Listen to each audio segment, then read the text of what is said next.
Hello everyone. मैं आज ultrasonic machining जो एक न्यूअर मशीनिंग मेथड का ही एक तरीका है वो डिस्कस करने जा रहा हूँ। अल्ट्रासोनिक मशीनिंग एक नॉन ट्रेडिशनल मशीनिंग है जिसमें कि मेटल रिमूवल किया जाता है अल्ट्रासोनिक साउंड वेव्स के द्वारा। It is applicable to both conductive and non conductive materials. तो दोनों तरह की मटेरियल्स के लिए ये यूज़फुल है, कंडक्टिव और non conductive, particularly suited for very hard and brittle materials such as graphite, glass, carbide and ceramics। देखिए ये जो मटेरियल्स हैं ग्रेफाइट, ग्लास, कार्बाइड बहुत ही ब्रिटल हैं, तो इस तरह के मटेरियल हम कन्वेंशनल मशीनिंग से मशीन नहीं कर सकते। तो अल्ट्रासोनिक मशीनिंग मेथड जो है इस तरह के मटेरियल्स की मशीनिंग कर सकता है। इस डायग्राम में देखिए अल्ट्रासोनिक मशीनिंग का इक्विपमेंट का डायग्राम है ये। इसमें देखिए ये क्विक चेंज टूल होल्डर, ये टूल होल्डर है, ये वर्क पीस होल्डर है और ये वर्क पीस है और ये एब्रेसिव स्लरी है, ये सोनोट्रोड है और ये टूल है। और ये देखिए ये जो एरो बनाया हुआ है सोनोट्रोड, इसमें क्या होता है, ये जो सोनोट्रोड मटेरियल है जिसको कि जब हम इलेक्ट्रिसिटी सप्लाई करते हैं इसमें वाइब्रेशन होते हैं, और ये जो वाइब्रेशन है अल्ट्रासोनिक फ्रीक्वेंसी के वाइब्रेशन होते हैं जो कि बहुत हाई फ्रीक्वेंसी वाइब्रेशन है, और ये वाइब्रेशन इस टूल में ट्रांसमिट होते हैं। तो ये टूल बहुत तेज़ी से वाइब्रेट करता है। यहाँ से हम slurry, abrasive slurry, liquid slurry है जिसमें कि एब्रेसिव पार्टिकल्स हैं, ये रेड डॉट्स जो दिख रहे हैं ये एब्रेसिव पार्टिकल्स हैं। तो इस स्लरी के साथ हम टूल और वर्कपीस के बीच में ये एब्रेसिव स्लरी फ्लो करते हैं, जिससे कि ये जो टूल जो बहुत हाई फ्रीक्वेंसी से वाइब्रेशन हो रहा है, तो ये एब्रेसिव पार्टिकल्स को अपनी काइनेटिक एनर्जी देता है, जिससे कि एब्रेसिव पार्टिकल्स बहुत हाई स्पीड एनर्जाइज हो जाते हैं और बहुत हाई वेलोसिटी से वर्क पीस पर टकराते हैं, और वो इतनी तेज़ वेलोसिटी से टकराते हैं जिससे कि वर्क पीस में एब्रेशन हो जाता है और मटेरियल रिमूव हो जाता है। तो ये इस तरह से काम करता है। It is a mechanical material removal process used to erode material in the form of fine holes and cavities in hard or brittle workpieces। तो हार्ड और ब्रिटल वर्कपीसेस में मटेरियल रिमूव किया जाता है इससे, और बहुत फाइन होल्स और कैविटीज बनाई जाती हैं। इट यूजेस फॉर्म टूल्स, इसमें फॉर्म टूल का यूज़ किया जाता है। इसका मतलब जैसे हमको वर्कपीस में शेप चाहिए, टूल भी उसी शेप का यूज़ किया जाता है। Vibration of high frequency and a suitable abrasive slurry mix, तो इसमें बहुत हाई फ्रीक्वेंसी का वाइब्रेशन जो कि साउंड की जो फ्रीक्वेंसी है उससे भी ज़्यादा, इसीलिए इसको अल्ट्रासोनिक बोला जाता है। And suitable abrasive slurry mix, और इसमें सूटेबल एक एब्रेसिव स्लरी मिक्स, एक लिक्विड जिसके अंदर की हम एब्रेसिव पार्टिकल्स मिक्स करके फ्लो करते हैं उसको एब्रेसिव स्लरी कहते हैं। Ultrasonic range is possible with the help of piezo electric material. तो जो मटेरियल वाइब्रेशन करता है वो पीजो इलेक्ट्रिक मटेरियल है। पीजो इलेक्ट्रिक का मतलब कि अगर हम उसमें इलेक्ट्रिसिटी फ्लो करें तो वो मटेरियल में डिफॉर्मेशन होता है, और बहुत अगर हाई फ्रीक्वेंसी का करंट होगा तो उस फ्रीक्वेंसी से जो वर्कपीस है उसके डायमेंशन में चेंज होगी और वो वाइब्रेट होगा। इसमें जो फ्रीक्वेंसी है वो 20,000 हर्ट्ज से ज़्यादा है, इसीलिए इसको अल्ट्रासोनिक मशीनिंग बोला जाता है। एक बार हम इसका वर्किंग प्रिंसिपल देखते हैं। The process is perform by cutting tool, तो कटिंग टूल के द्वारा किया जाता है विच ऑसिलेट्स एट हाई फ्रीक्वेंसी। तो जो कटिंग टूल है वो बहुत हाई फ्रीक्वेंसी से ऑसिलेट करता है, typically 20 to 40 kilo hertz in abrasive slurry. तो जो कटिंग टूल है वो 20 से 40 किलो हर्ट्ज की फ्रीक्वेंसी से वाइब्रेट करता है। The tool is gradually fade with a uniform force, जो टूल है उसको यूनिफॉर्म फोर्स के द्वारा फीड किया जाता है। The high-speed reciprocations of the tool drives the abrasive grains across a small gap against the workpiece। तो ये जो हाई स्पीड का रेसिप्रोकेशन है टूल का, जो वाइब्रेशन है वो एब्रेसिव स्लरी को एनर्जाइज करता है, काइनेटिक एनर्जी प्रोड्यूस करता है स्मॉल गैप के बीच में, जो गैप है वर्क पीस और टूल के बीच में, उसमें हम जैसे अभी डायग्राम में देखा एब्रेसिव स्लरी फ्लो करते हैं, तो एब्रेसिव स्लरी में जो एब्रेसिव पार्टिकल्स हैं वो एनर्जाइज हो जाते हैं और बहुत हाई वेलोसिटी से वर्क पीस से टकराते हैं. The impact of abrasive is the energy principal responsible for material removal in the form of small wear particles that are carried away by the abrasive slurry. तो ये जो impact है abrasive particles का, ये is the energy principal responsible material removal. तो ये जो abrasive slurry abrasive particles हैं, इनको एनर्जी मिलती है और इस एनर्जी से, इस हाई वेलोसिटी से ये वर्कपीस का मटेरियल रिमूव करते हैं the form of small wear particles.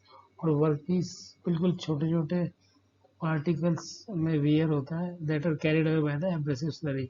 और एब्रेसिव स्लरी जो लिक्विड है वो उसको फ्लो करके बहा के अपने साथ ले जाता है. The shape of the tool corresponds to the shape of the produce in the workpiece. तो जैसी टूल की शेप है वैसी शेप वर्कपीस में वैसी कैविटी बन जाती है. ये डायग्राम है, अभी हमने पहले भी देखा.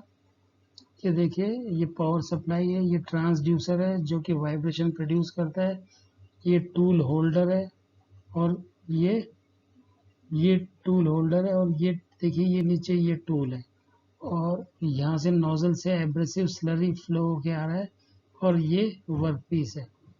तो ये जो ट्रांसड्यूसर है ये वाइब्रेशन प्रोड्यूस करता है पीजो इलेक्ट्रिक मटेरियल के द्वारा और ये जो टूल होल्डर है वो इस ट्रांसड्यूसर मटेरियल से कनेक्टेड है.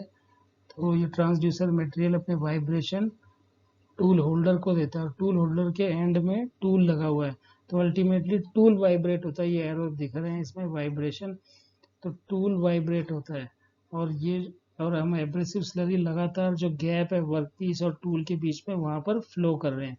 तो एब्रेसिव स्लरी में जो एब्रेसिव पार्टिकल्स हैं उनको एनर्जी मिलती है और ये एनर्जी इस टूल के द्वारा मिलती है. और ये जो एब्रेसिव पार्टिकल्स हैं ये बहुत हाई वेलोसिटी से वर्कपीस से टकराते हैं और इस तरह से वर्कपीस की सरफेस को इरोड करते हैं और उनकी मशीनिंग हो जाती है. ये इस डायग्राम में भी यही दिखाया हुआ है, हाई फ्रीक्वेंसी सोर्स. ये ट्रांसड्यूसर है जो कि वाइब्रेशन प्रोड्यूस कर रहा है. ये टूल है, ये टूल होल्डर है और ये एब्रेसिव स्लरी है और ये वर्कपीस है. तो इस डायग्राम में देखिए ये जो टूल है ये वाइब्रेट कर रहा है और ये जैसी टूल की शेप है वैसी ही वर्कपीस की शेप है. तो मान लीजिए हमको स्क्वायर होल बनाना है तो टूल को हम स्क्वायर शेप का बना देंगे. अगर हेक्सागोनल होल बनाना है तो टूल को हम हेक्सागोनल होल का बना देंगे. तो इस तरह से हम टूल को शेप देके और एब्रेसिव की हेल्प से जो वर्कपीस है उसमें मटेरियल रिमूव करते हैं.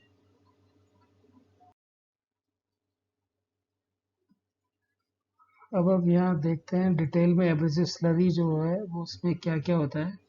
बोरोन कार्बाइड, ये एब्रेसिव पार्टिकल्स हैं जो कि स्लरी में होते हैं. Silicon carbide, glass, germanium, ceramics, corundum, diamond, boron, silicon carbide. तो ये हम एब्रेसिव्स यूज़ करते हैं और जो स्लरी में लिक्विड यूज़ करते हैं वो सबसे ज़्यादा तो हम वाटर यूज़ करते हैं, बेंजीन, ग्लिसरॉल, ऑयल्स या high viscosity metal removal materials. Tool जो हम यूज़ करते हैं वो बहुत टफ होता है और डक्टाइल टूल होता है क्योंकि ब्रिटल होगा तो टूल खुद ब्रेक हो सकता है. Low carbon steels and stainless steels give good performance. Tools are usually 25 mm long. तो जो टूल्स होते हैं लगभग 25 mm लॉन्ग होते हैं. Its size is equal to the hole size minus twice the size of the abrasive. तो इसका जो डायमीटर होता है वो हम कितना हमको होल बनाना है उसके हिसाब से कैलकुलेट किया जाता है. Mass of the tool should be minimum possible so that it does not absorb the ultrasonic energy. Tool का अगर वेट ज़्यादा होगा तो टूल को वाइब्रेट करने में बहुत ज़्यादा एनर्जी कंज्यूम होगी, इसलिए उसका वेट कम होना चाहिए. It is important to realise that finishing और polishing operation of tools are sometimes necessary. तो कई बार हमको टूल को फिनिश और पॉलिश भी करना पड़ता है because their surface finish will be reproduced in the workpiece. अगर टूल की सरफेस फिनिश अच्छी नहीं होगी तो वर्कपीस की सरफेस फिनिश भी अच्छी नहीं होगी. Tool and tool holder are often attached by silver brazing. तो टूल होल्डर पे सिल्वर ब्रेजिंग के द्वारा लगाया जाता है। एप्लीकेशन, जो ये अल्ट्रासोनिक मशीनिंग है, इसकी एप्लीकेशन है ड्रिलिंग में, grinding, profiling, coining, piercing of dies. Welding operations में भी ये काम आती है। Use for machining hard and brittle metallic alloy, semiconductors, glass, ceramic, carbides. Use for machining round, square, irregular shaped holes and surface impression. तो ये बहुत important है कि अलग अलग शेप के होल्स इससे बनाए जा सकते हैं, जो कन्वेंशनल मशीनिंग मेथड से पॉसिबल नहीं है। इसके एडवांटेजेस क्या है? Machining any materials regardless of their conductivity. तो कोई जरूरी नहीं है कि जो मटेरियल है वो कंडक्टिव हो। USM apply to machining semiconductor such as silicon, germanium.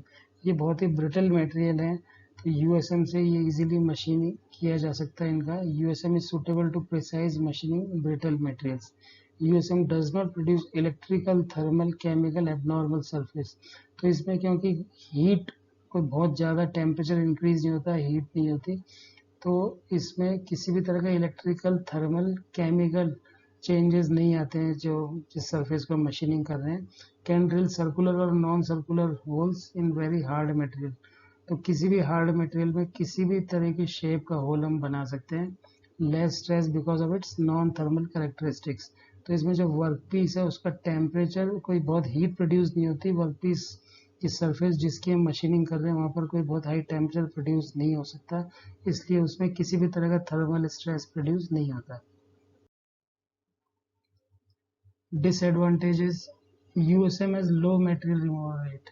तो इस प्रोसेस की जो मटेरियल रिमूवल रेट है वो कम है, 3 to 15 mm³ per minute. Tool wears fast in USM. इसमें टूल वियर बहुत जल्दी होता है। Machining area and depth is restraint in USM. तो इसमें बहुत ज़्यादा एरिया और डेप्थ हम प्रोड्यूस नहीं कर सकते। तो ये कुछ डिसएडवांटेजेस हैं। अब हम कुछ एप्लीकेशंस देखते हैं इसकी। Various work samples machined by USM. ये कुछ पिक्चर्स हैं जिसमें कि हमने यूएसएम से मशीनिंग करके ये इनको बनाया है। तो ये जो first picture on left is plastic sample that has inner grooves that are machined using ESM. तो इसमें ये कुछ इनर ग्रूव्स नज़र आ रहे हैं जो कि प्लास्टिक में हमने यूएसएम मशीनिंग से बनाए हैं। जो सेकंड पिक्चर है, in the middle is a plastic sample that is complex details of the surface. तो ये देखिए, इसमें ये जो होल्स बने हुए हैं ये प्लास्टिक का एक पार्ट है जिसमें हमने यूएसएम से मशीनिंग करके इसको बनाया है। जो थर्ड पिक्चर है इस coin with grooving done by USM. ये कॉइन, इसमें ग्रूविंग से लोगो और ये जो भी लिखा हुआ है ये हमने यूएसएम से बनाया। तो ये कुछ कॉमन एप्लीकेशंस है। तो हमने देखा कि चाहे प्लास्टिक हो, ग्लास हो, सेरेमिक हो, ब्रिटल मटेरियल्स, तो किसी भी तरह के मटेरियल्स हैं, मेटलिक मटेरियल्स हो, इनकी मशीनिंग यूएसएम से की जा सकती है। Thank you.